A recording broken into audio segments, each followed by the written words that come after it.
Olá, pessoal. Resolvi gravar um pouquinho sobre o que eu ia falar de processamento de sinais, porque assim vocês têm a oportunidade de ver no tempo que vocês quiserem, no velocidade que vocês quiserem, e podem ver de novo se precisar. A gente vai fazer 3 vídeos curtos. Um vídeo falando sobre transformadas Fourier usando Python e Jupyter, que é o que a gente vai fazer agora. Depois a gente vai mostrar como implementar isso no GNU. E no terceiro vídeo a gente vai mostrar como isso funciona num sinal real, num sinal como o sinal do radioperescópio Irapuru.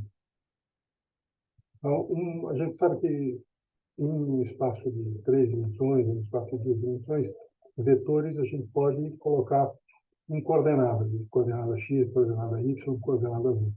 E as componentes do vetor estão associadas com um produto interno, com um produto escalar do vetor, com o elemento da base. O espaço de funções reais também é um espaço vetorial de dimensão infinita, essencialmente porque a reta real é densa, tem um número infinito de pontos densos. Então, a gente tem espaço de dimensão infinita e espaço de um nome chique, que é espaço de Hilbert, mas é uma estrutura do espaço vetorial. E a gente pode construir bases para bases ortonormais, da mesma forma como a gente tem os vetores ortonormais, a gente pode construir bases ortonormais no espaço de funções.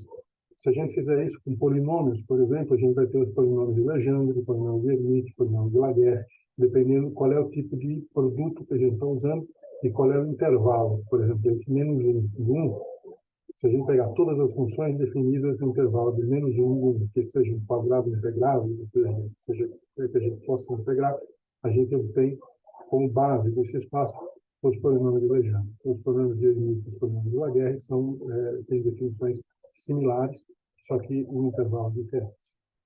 Também é verdade que senos e cossenos formam uma base ortogonal. E também é verdade que a gente pode combinar senos e cossenos em uma combinação linearmente independente, que é a exponencial complexa. A exponencial de θ é cosseno de θ mais i seno de θ. Então, a exponencial complexa também é uma base das funções, só que a gente tem que dizer em que intervalo isso é verdade. Isso é verdade para as funções periódicas, que eu estou colocando nessas equações de 1 e 2 que estão na frente de vocês, a periódica de período L. Então, a gente tem as funções exponenciais periódicas, essa exponencial de 2πi nx dividido por n. Para qualquer n, essa é uma função periódica de período L. E a expressão de baixo é o que se chama transformada de Fourier. A expressão de baixo é a componente da função f de x expressa em um vetor da base, um vetor 2πi nx dividido por n. Então, essa expressão 1 sobre L integral de menos L sobre 2 sobre f de x exponencial é o equivalente nesse espaço do produto escalar. O produto escalar em 2 ou 3 dimensões é definido como a soma das componentes, a soma da multiplicação das componentes. Aqui no espaço de funções, a gente vai ter a integral no assunto. Então, a ideia da série de Fourier é mais ou menos essa. Ela é uma expansão em uma base vetorial útil. Por que ela é útil? Porque essa é uma base vetorial que tem um período conhecido e a gente consegue, com isso, escrever uma função em termos de funções simples, senos e cossenos ou exponenciais complexas são funções bastante simples, que a gente sabe integrar e derivar sempre. E a gente consegue, então, decompor a nossa função em termos das suas frequências componentes. Ou seja, a gente é capaz de achar o espectro da nossa função, achar quais são as frequências contidas na minha função. Isso é verdade para as funções periódicas, estritamente verdade para as funções periódicas, nesse caso de período L, onde L é qualquer coisa. É possível generalizar esse conceito ainda mais para funções que não são periódicas. A gente pega o período, o tamanho dessa nossa caixa e faz ele ir para infinito. Então, a função passa a não se repetir mais, porque ela demora um tempo infinito para ser repetida. Mesmo assim, a gente consegue importar todo o maquinário da transformada de Fourier para funções que não são periódicas. Um sinal real na vida real, não é um sinal periódico, porque ele, embora ele possa ser um seno, um cosseno, qualquer coisa assim, durante um intervalo de tempo, ele começa e ele termina. Então, uma coisa que começa, era zero, passa a ser um seno, e depois passa a ser zero de novo, não é periódico. Então, a gente consegue estender esse conceito para transformar em Fourier, e a gente consegue estender esse conceito para coisas que são mais do que funções. A gente consegue fazer isso para tudo que tem nome chique também, todas as funções ou distribuições que são integráveis, se é possível fazer uma integração de Riemann-Lebesgue dessas funções. Então, isso, na verdade, é uma classe bastante genérica de funções, ou funções que são nem tão funções assim. Existem coisas que não são funções. E existem várias patologias que podem acontecer em um sinal, como descontinuidade, como pulos, como funções delta. Né? E todas essas coisas ainda são abarcadas nesse framework genérico matemático chamado transformada de Fourier, que é um campo da matemática bastante bonito, que aparece nos cursos de física matemática. Então, vale a pena acompanhar, vale a pena seguir. É uma ferramenta matemática extremamente útil. Contudo, o que a gente quer falar são de sinais digitais na vida real. A gente quer estudar o sinal que vem de um radiotelescópio. No radiotelescópio, a gente tem uma antena. Essa antena recebe um sinal analógico.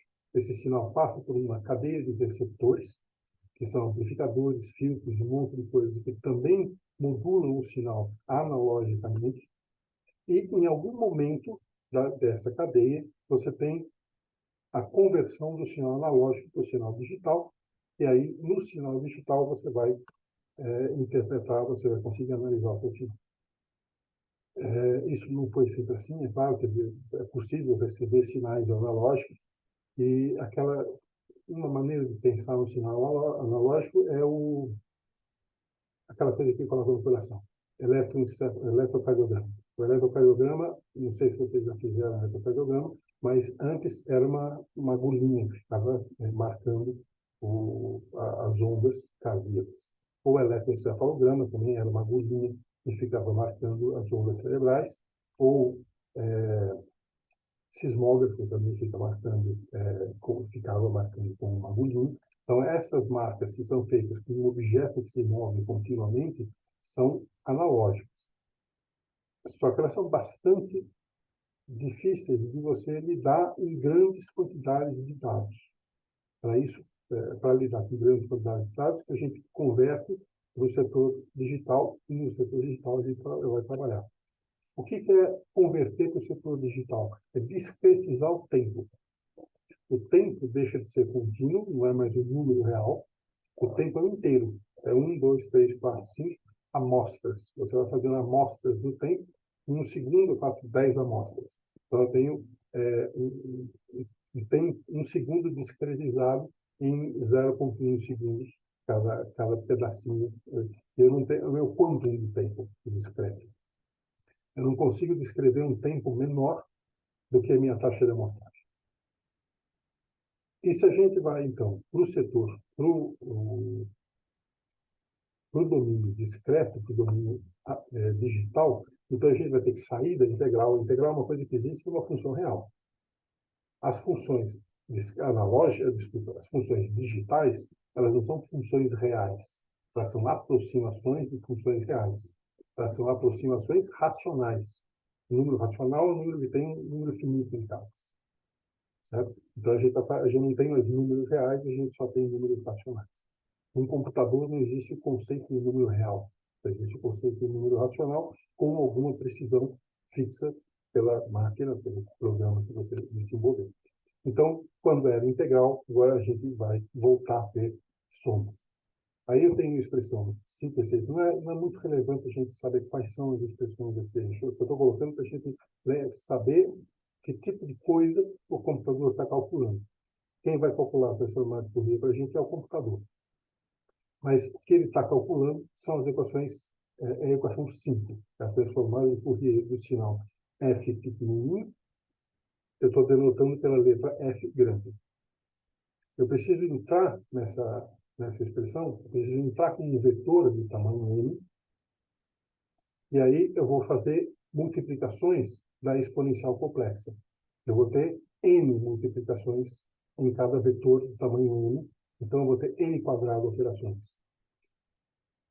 Qualquer coisa que tem complexidade computacional, como uma potência, como n ao quadrado, n ao cubo, n qualquer potência, significa que, muito facilmente, esse problema vai se tornar intratável do ponto de vista computacional. Felizmente, existe um algoritmo chamado Fast Fourier Transform, ou algoritmo de Cooley-Tuckett, que foi desenvolvido. Tem uma história super bonita, tem aqui um link para vocês verem um vídeo, uma história bastante interessante desse algoritmo, e é possível construir transformadas de Fourier rápidas, que são transformadas de Fourier, que tem aqui para péssimo, complexidade com C, não dá.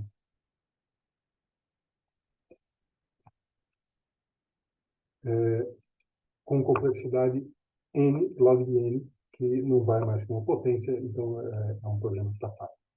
Tudo que a gente vai tratar agora é sobre sinais discretos recebidos ou simulados por um computador. Tem um material super bom da Universidade de West Virginia, que é a mesma universidade que fez as mini-cornetas. A receita das mini-cornetas é do pessoal da West Virginia. Mas se vocês derem uma olhada no pessoal, essa Base Spiral Lesson, tem várias lições sobre como lidar com a mini-corneta. Inclusive sobre como lidar do ponto de vista de processamento de sinal. Então, tem várias lições de processamento de sinal, de transformada em Fourier, de GNU-Radio, que são muito boas, vale a pena visitar esse site. O que eu estou fazendo aqui é livremente inspirado no material que contém, que está contido na Universidade de West Virginia. Então, a gente vai começar aqui, finalmente, com o Python. O que eu vou usar mesmo é o Matplotlib para poder fazer gráficos e o NumPy. E o NumPy vai me dar várias ferramentas, inclusive as ferramentas de teste Fourier Transform. O NumPy tem um algoritmo de teste Fourier Transform, que é o algoritmo de coletar. Eu coloquei aqui o SciPy também, mas o SciPy a gente nem precisa usar nesse bloco, aí vai se quiser. A parte aqui de cima, isso aqui é só para fazer com que o Jupyter seja mais amigável em mostrar todos os outputs de cada célula. Então, não tem significado real. A gente vai, então, construir, deixa eu ver a célula, a gente vai construir um sinal. Eu estou criando aqui uma função sinal, e o que eu preciso para definir um sinal? Eu preciso de uma frequência do sinal, esse é o sinal harmônico. Então, ele é um seno puro, ou um cosseno puro, estou escolhendo ele para ser um seno no final. Ele é um seno de uma frequência específica, com uma taxa de amostragem, que aqui eu estou chamando f de s, a frequência de amostragem, ou seja, quantas amostras por segundo, e o tempo de duração do sinal. Então, essa minha função vai me retornar uma tupla. Vai me retornar os valores de tempo e os valores de amplitude do meu sinal. Quantos valores ele vai me retornar? Ele vai me retornar a taxa de amostragem vezes o tempo amostras. Esse é o número de amostras que ele dá por segundo. Aqui a gente está colocando a frequência em hertz, a taxa de amostragem em hertz e o tempo em segundos. Aí a gente constrói aqui um vetor de tempo. E o meu vetor de tempo é um vetor que tem exatamente, como eu falei, a quantidade de pontos do meu vetor de ponto é a duração temporal vezes a frequência. E eu tenho aqui uma frequência, aqui eu tenho aqui o x, que é NP, NumPy, né, NP, seno da frequência do meu sinal. O que a gente quer mostrar aqui é qual é o efeito de variar a frequência e variar a taxa de amostragem em um sinal. Eu estou escolhendo aqui 4 sinais, vou colocar 4 sinais na tela. A primeira linha eu tenho sinais com a mesma taxa de amostragem, 100, e com frequência uma ou dobro da outra.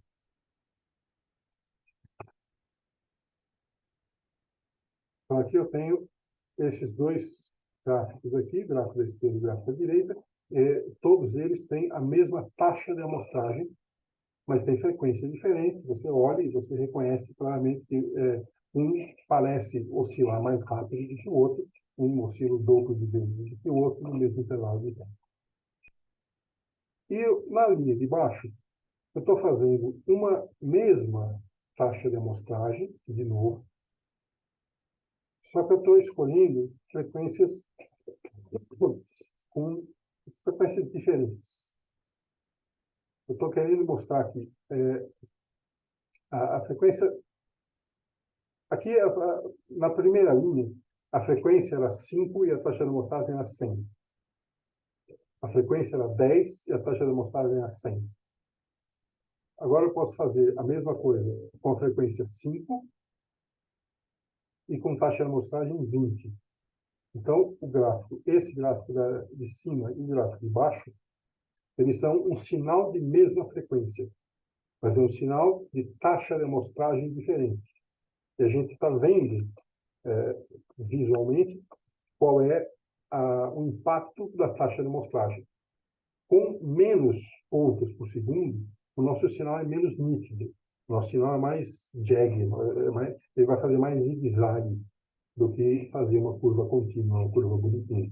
Ele vai deixar de parecer um seno para ser uma coisa mais selvagem.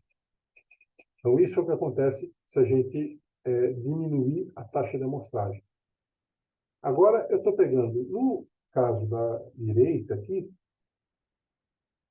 veja só, a frequência 10, que é a mesma frequência do de cima. E uma taxa de amostragem de 20. E o meu sinal tem um problema. Esse problema é um problema que acontece exclusivamente no domínio digital, e está associado com o fato de que a gente tem uma taxa de amostragem baixa. E existe um limite de taxa de amostragem para a gente conseguir recuperar informações do sinal. Se a gente tiver uma taxa de amostragem abaixo de um determinado limite, a gente vai conseguir recuperar informações defeituosas do sinal. Isso não é só uma curiosidade, isso é uma situação bastante real, porque na vida prática, a taxa de amostragem é uma característica que depende do seu equipamento. E você não consegue fazer taxas de amostragem extraordinariamente altas. Só que às vezes você quer estudar frequências bastante altas. Então, quando a gente tem uma taxa de amostragem baixa e uma frequência alta, a gente sabe que vai ser difícil de recuperar o sinal. E aqui a gente vê um caso em que o sinal ele se degringolou totalmente. Certo? O sinal era para ser uma função seno, que varia com frequência de 10 Hz, e ele parece uma função constante. Isso se dá porque a frequência é exatamente a metade da frequência de amostragem. A maior frequência do sinal não deve ser maior do que a metade da taxa de amostragem. Se isso acontece, e isso acontece na vida real toda hora, certo? Se isso acontece, você tem que lidar com um problema chamado problema de aliasing, que é você começar a confundir frequências. Vamos ver isso um pouquinho melhor na expressão de baixo. A gente tem aqui o problema de aliasing. Eu estou pegando dois sinais, como os de cima. Eu estou escolhendo uma frequência de 5 e uma taxa de amostragem de 20. E uma frequência de 25 e uma taxa de amostragem de 20. E o que a gente vai ter aqui é que os sinais parecem iguais. Isso que vocês estão vendo na tela de vocês é o problema de aliasing. O que está acontecendo? Eu só consigo, como a minha frequência de amostragem é 20, eu só consigo discernir com precisão até a frequência 10 Hz. O que for maior, eu vou começar a ver, eu vou começar a espelhar coisas. Eu vou começar a confundir as frequências umas com as outras. Então, o que está acontecendo aqui é que esse lado aqui tem frequência 5 e está bem representado. É isso mesmo que está acontecendo com ele. Esse aqui ele oscila mais rápido do que a minha amostra. Então, eu estou perdendo as vezes em que eu estou perdendo algumas vezes em que ele vai para baixo e para cima, porque deu tempo certinho dele subir e descer e eu pegar um ponto em cada. Veja que aqui eu tenho 5 e aqui eu tenho 5 mais 20. Certo? Se eu fizer com 10, vamos fazer com 7. Com 7, também vai acontecer a mesma coisa. O sinal, a taxa de amostragem agora não permite recuperar o sinal super bem, ele começa a aparecer jag, como eu falei, mas a frequência de 7 e a frequência de 27 aparece de um jeito. É claro, se eu colocar um sampleamento, aí eu vejo que o sinal é diferente. Se eu fizer uma frequência maior, que a taxa de amostragem maior, aí esse cara aqui, eu consigo discernir desse sujeito aqui. Se eu diminuir, eu não consigo mais discernir. Vou deixar mais 5, porque é fica mais limitado. Então, esse é um problema real que vai acontecer em qualquer situação da vida prática. Certo? Quando a gente trabalha com a mini corneta, por exemplo, a gente trabalha com aquele SDR, aquele SDR tem uma limitação no número de amostras por segundo que ele pode fazer, que é 2,4 milhões de amostras por segundo. Se a gente está observando um sinal, como o sinal de hidrogênio neutro, 1420 MHz, ele é maior do que a metade. Então, a gente tem o problema de aliasing acontecendo ali também. Então, alguns dos sinais que aparecem ali podem ser sinais que vêm de frequências mais baixas ou de frequências mais altas. As frequências mais baixas ou frequências mais altas podem contaminar o nosso sinal em diferentes momentos quando a gente tem a taxa de amostragem mais baixa do que a frequência que a gente quer estudar. Então, vamos aqui aplicar uma transformada de Fourier, que eu não usei o SciPy, deixa eu comentar isso aqui, não usei. Aqui eu tenho um sinal de frequência 20, eu quero uma taxa de amostragem de 100, eu gero o meu sinal é aquela minha função, ele devolve uma tupla de tempo e amplitudes, e aí eu estou fazendo transformada de Fourier das amplitudes. E eu quero saber quem são as frequências. Para saber quem são as frequências, tem uma função, porque quando você pede para um pai fazer a transformada de Fourier, ele não te dá a informação de quais são as frequências. Ele te separa em bin. Você enviou uma coisa de tamanho 100 e ele te devolve uma coisa de tamanho 100. Agora, essa coisa, ele não está dizendo quais são as frequências, porque ele não sabe qual é a frequência de amostragem. Se você sabe qual é a frequência de amostragem, como é o nosso caso, a gente tem como recuperar a informação de quem são as frequências. Eu vou primeiro rodar isso aqui, e aí a gente conversa mais um pouquinho. Então, eu peguei o meu sinal, gerei a, a transformada em Fourier, achei quais são as frequências, e eu estou fazendo um gráfico, que é um gráfico especial, não é um plot. É um gráfico que chama gráfico de raiz, stem plot. Só porque ele fica bonitinho assim. O stem plot é uma bolinha enraizada no zero. É isso que o stem do plot faz. É só porque estou indicando onde estão. Eu tenho um sinal harmônico, ele é um seno. Eu mandei ele ter frequência de 20 Hz. Então, eu espero que quando eu faça a transformada de Fourier, eu só tenha uma frequência, 20 Hz.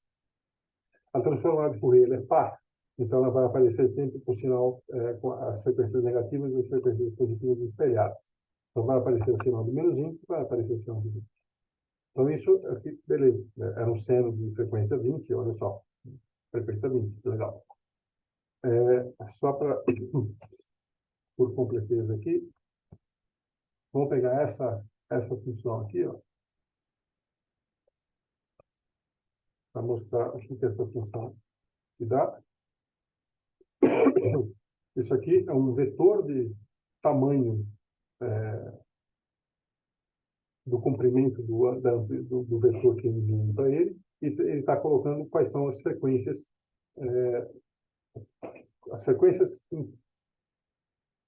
não levando em conta a taxa de amostragem.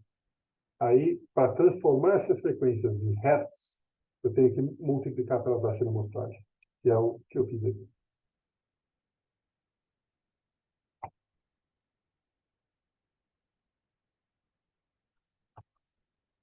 Então, esse sinal, isso é o que a gente espera ver na transformada de Fourier, uma coisa toda certinha, é isso aí que a gente espera ver. O mundo não é tão certinho assim, então vamos incluir no nosso sinal ruído. Estou criando aqui a minha função noise signal. A minha função ela tem agora como parâmetros a frequência, a taxa de amostragem, a duração dela e um desvio padrão. E eu estou colocando o meu sinal como sendo aquele sem original mais um ruído gaussiano com média em zero e com desvio padrão dado pelo parâmetro que eu escolhi. Então, ao fazer isso aqui, eu, ao invés de gerar um seno bonitinho, agora eu gero pontinhos com uma certa distribuição. Esses pontos com uma certa distribuição devem aparecer na transformada de Fourier. Eu tenho que ver isso, como é que isso se dá? Como é que um sinal com ruído aparece depois que passa a transformada de Fourier?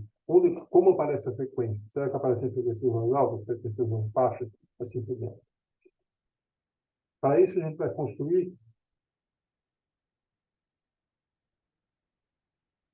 Power Spectral Density, que é densidade espectral de potência. O que eu estou fazendo aqui? Intuitivamente. Pega a transformada de Fourier.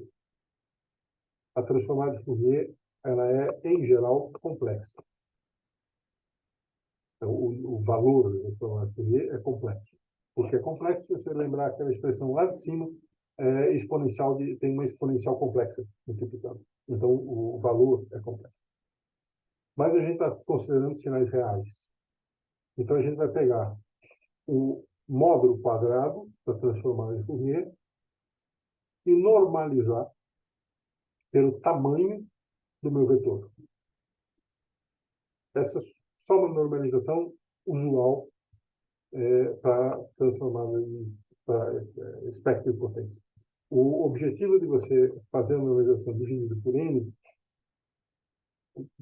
vai ficar mais claro mais lá embaixo. Quando a gente mostrar isso em gráficos, o que acontece. Mas é só isso, é só uma normalização. A gente só está escolhendo a transformada de Fourier, elevando ao quadrado e dividindo pelo tamanho. Além disso, transformadas de Fourier vão te dar o espectro em frequências. Um sinal como esse que vocês estão vendo na tela tem uma frequência muito alta. Desculpa, uma frequência que tem um componente dominante, que é a frequência do seno.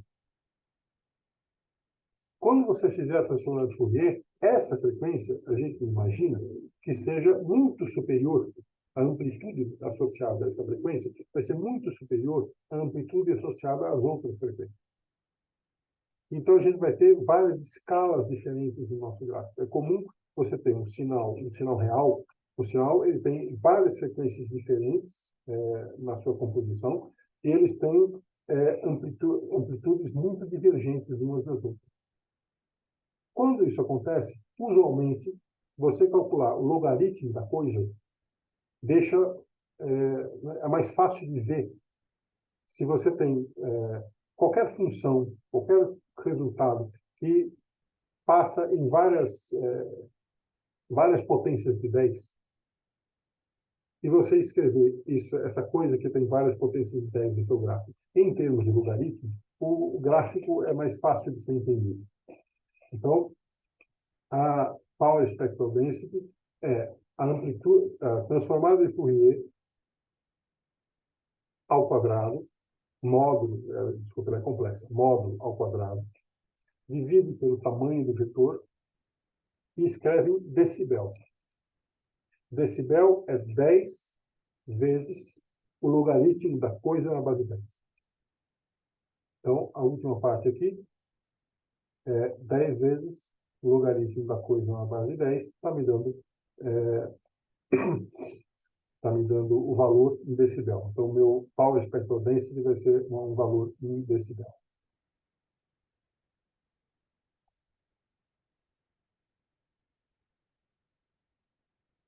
Isso aqui.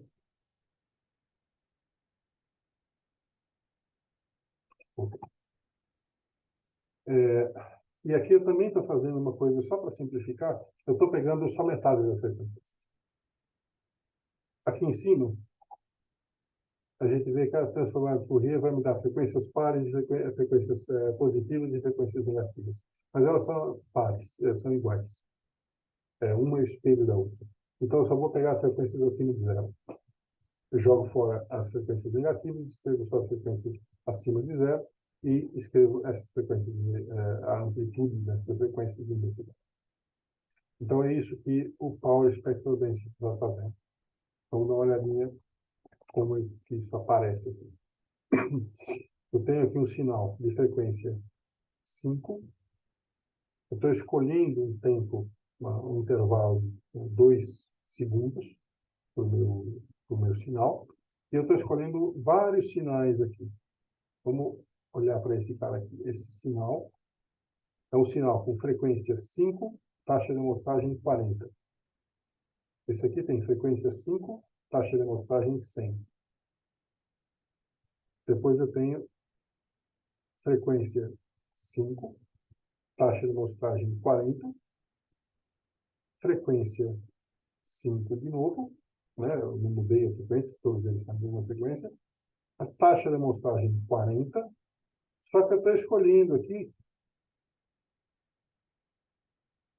o tempo para ser 10 vezes o tempo. Então, o que a gente vai ver aqui acontecer? A gente vai ver um espectro de potência e qual é o efeito de mudar a taxa de amostragem. Depois a gente vai ver o efeito de mudar a duração do nosso intervalo, do nosso sinal. Se a gente pega mais sinal, o que a gente ganha ou perde com isso? Então, aqui. O sinal azul é o primeiro. Aqui no Python, o colorido dele é sempre o azul, o primeiro, o laranja, o segundo.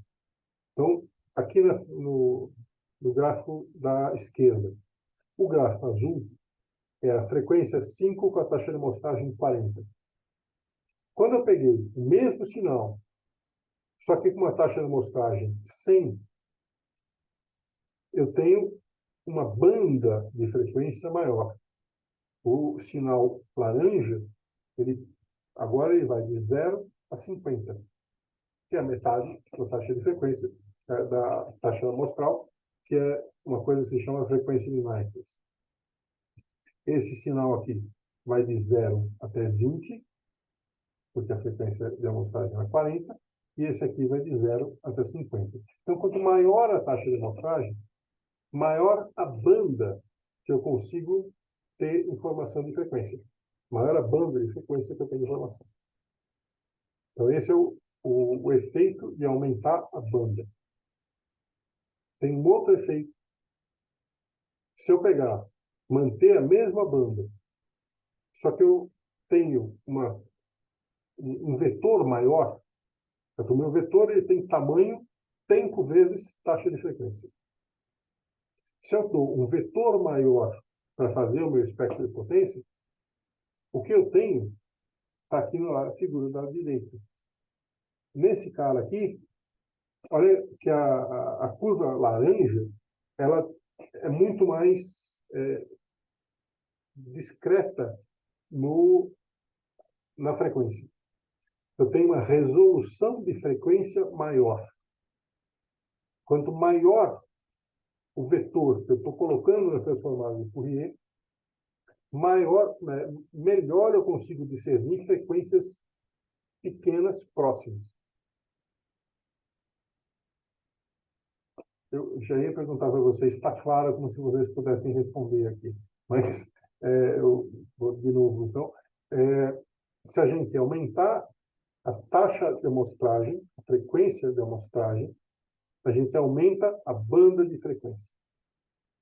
Se a gente aumentar o tamanho da transformada de Fourier, a gente aumenta a resolução de frequência.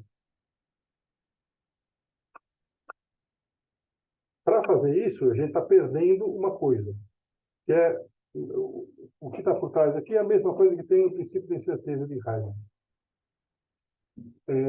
A gente tem frequência e tempo como grandezas canonicamente conjugadas, da mesma forma que na mecânica quântica você tem a posição e o momento, ou a energia e o tempo. Aqui, energia e tempo estão associados com isso, energia está associada com o espectro de potência, você pode pensar em energia. Se você localizar muito bem na frequência, você perde informação de localização temporal. E se você localizar muito bem no tempo, você perde informação de localização de frequência. Por que isso? Aqui, para eu conseguir uma grande localização de frequência, eu preciso ler muita coisa. Eu preciso de um vetor longo. E aí eu tenho esse detalhe que está aqui na figura do lado direito. Só que para fazer isso, eu demorei um tempo longo para construir esse meu vetor, recebendo dados. Os dados vêm vindo um de cada vez. Eu tenho que construir um meu vetor de tamanho n grande para conseguir fazer a transformada de Fourier. Então, eu demorei um tempo grande. Esse tempo essencialmente identifica como um quantum de tempo. Então, não tem qualquer coisa que acontecer entre esse intervalo, nesse tempo que eu fiquei gastando para construir o meu vetor grande, eu não consigo perceber a diferença. Se é um sinal novo que surgiu no meio do caminho, ou se ele já estava lá.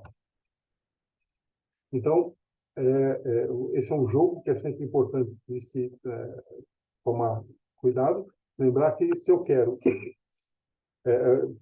existe um momento ótimo, uma escolha ótima entre o quanto de frequência você é capaz de descrever junto com o quanto de tempo você é capaz de descrever.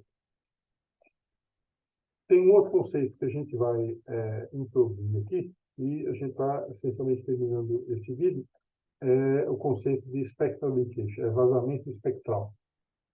Aqui eu considerei, quando a gente estava escrevendo os vetores aqui, a gente estava colocando frequências que são bonitinhas, né? Frequência 20, a taxa de amostragem 100. Né? Mas a vida real não é assim. Então, vamos pegar aqui um caso em que eu tenho uma frequência de 79, que é um número quebrado. A gente viu lá em cima com uma frequência de 27, como um número quebrado parecia esquisito, certo? Aqui vamos pegar um número quebrado, 79. A gente vai pegar meio segundo como intervalo de tempo e uma taxa de amostragem de 1000. E aí eu vou...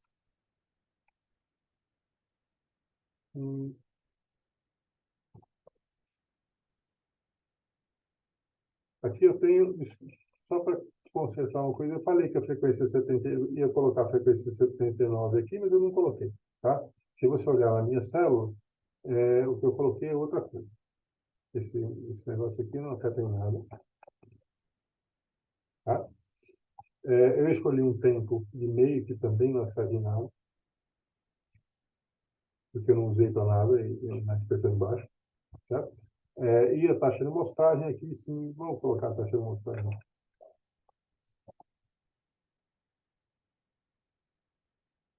E o meu sinal é um sinal de frequência 101 e um sinal de frequência 100 Hz. 101 Hz e 100 Hz. E vou colocar...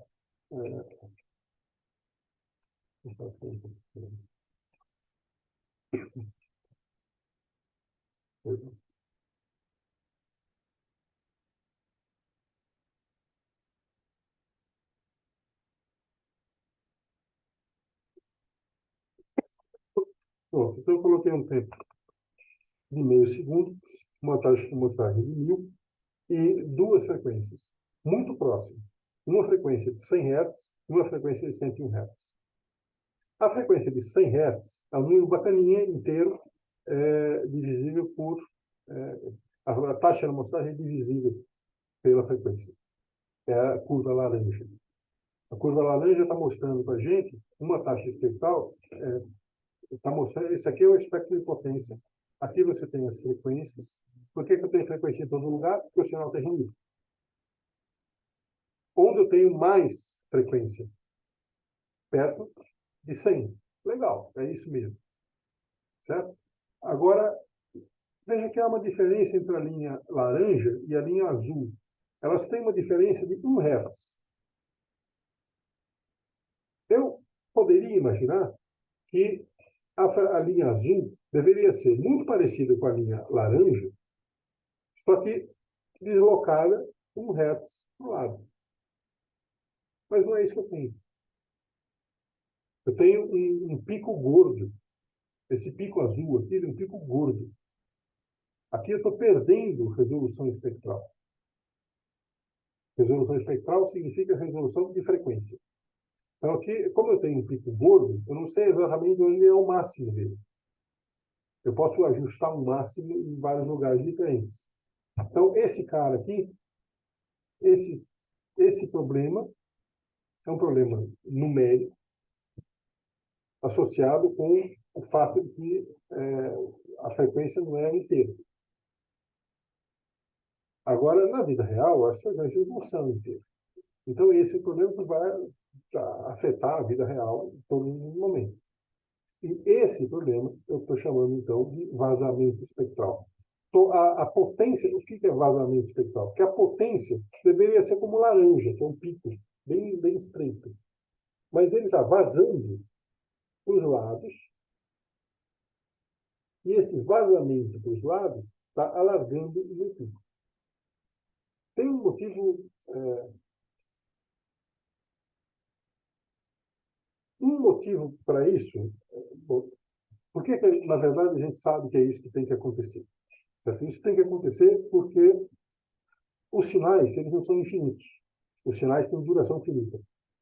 E um sinal com duração finita, ele tem uma fronteira, ele tem um fim, um começo e um fim. Quando a gente fala de transformada de Fourier do ponto de vista matemático, não tem fim. Você está considerando condições de contorno periódicas. Condições de contorno periódicas são condições que vão repetindo o sinal arbitrariamente. Só que não é isso que acontece. Você tem uma descontinuidade do sinal. E uma descontinuidade está associada com uma mudança de frequência. Essa mudança de frequência assim, é um exercício que vale a pena qualquer pessoa fazer, pegar e olhar como é a transformada de Fourier de uma onda quadrada. Uma onda quadrada é uma onda simples, certo? Uma onda que não é sinusoide, é quadrada. Porque você tem uma descontinuidade na onda, a descontinuidade é a primeira derivada da onda. Porque você tem uma descontinuidade na onda, existe uma coisa chamada fenômeno de Gibbs, que é quando você faz a transformada de Fourier de coisas assim, você vai ver aparecer espuriamente frequências de ordem, frequências muito superiores, frequências de ordem muito alta. Para você construir uma descontinuidade, você construir um degrau, você precisa utilizar senos de frequência muito alta. Quando o seu sinal termina, você está construindo um degrau. Então, você está precisando construir senos de frequência muito alta. Esses senos de frequência muito alta estão aparecendo aí. Mas, professor, eles não estão aparecendo na frequência muito alta. É verdade, porque tem a taxa de Nyquist, que é o limite de frequência em que eles aparecem. Você só consegue resolver até a metade da taxa de amostragem. O que está acima da taxa de amostragem, e tem um monte de coisa com frequências muito acima da taxa de amostragem, por causa dessa descontinuidade, essas coisas aparecem como frequências dentro da banda, por causa do wireless. E são esses caras que vão gerando esse problema do espectro elétrico. Então, esse é um problema, mas esse é um problema que tem cura. Cura, provavelmente dito não, mas pelo menos tem tratamento. E tratamento é porque, afinal de contas, se chama tratamento, processamento de dados, é um tratamento de dados, e o que a gente faz é tratar esse tipo de doença que o sinal pode ter. Como se trata essa doença? Essa doença se trata como uma janela. O problema original, de onde veio o problema? O problema veio da existência de fronteiras. Então, se você tirar as fronteiras muito rígidas do seu, se você tirar uma descontinuidade, e se você, de alguma forma, fazer com que o sinal seja suave, termine suavemente, esse problema deve diminuir.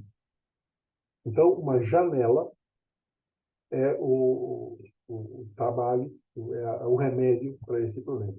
Então, aqui eu tenho janelamento, windowing, e a gente pode construir um monte de tipos de janelas. Tem na literatura uma quantidade enorme de janelas. Cada uma delas tem propriedades espectrais, propriedades perante as versões Fourier de um determinado tipo ou de outro. Aqui a gente vai usar uma janela, chamada janela de Hannon. Eu vou imediatamente só mostrar um gráfico aqui para a gente ver a janela. A janela que eu vou usar é uma janela que parece isso aqui. Essa chama janela de Hannon.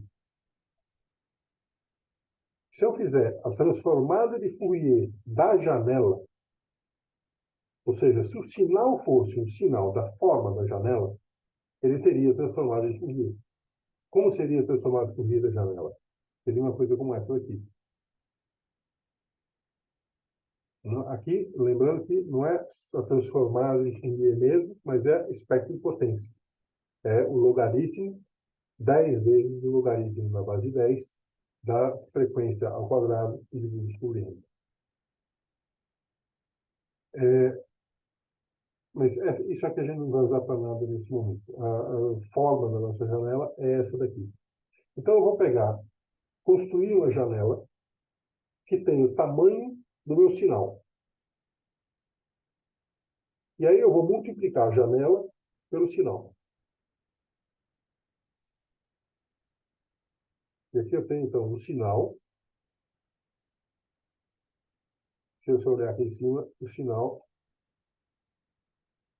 Estou escolhendo. Pronto, a frequência do meu sinal é 79. A frequência de amostragem é 100 e o tempo de duração é meio, que é o caso de cima. Aqui está. Aqui eu estou gerando o meu sinal.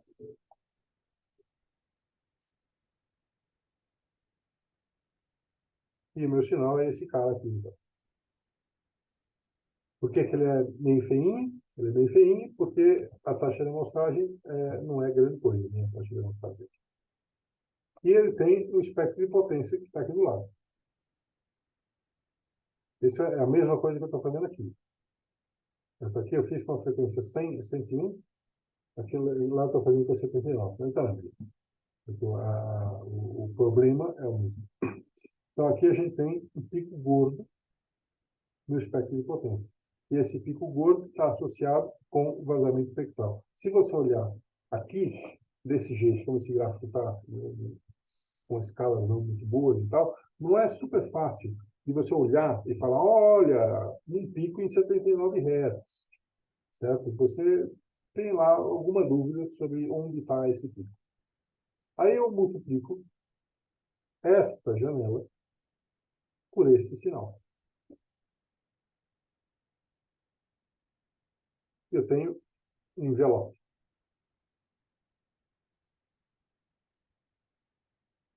Agora o meu sinal ele não parou e passou a ser zero no momento nenhum. Ele foi diminuindo. Eu suavizei o final. E aí eu calculo a transformada de Fourier, calculo o espectro de potência. Ao calcular o espectro de potência, você olha, eu tenho, compara com o de cima, certo? Você tem o que não tem necessidade de fazer isso.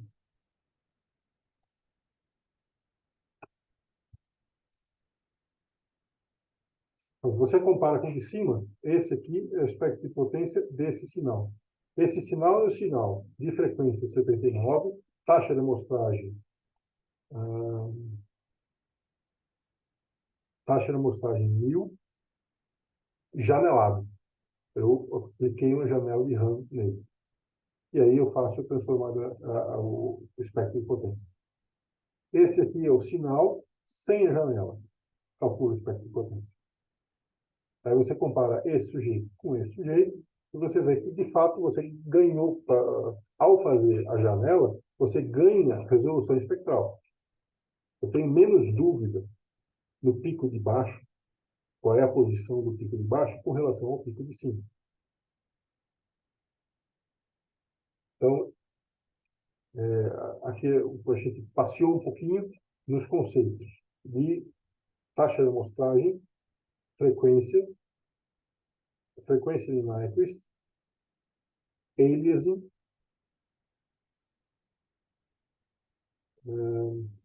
espectro de potência,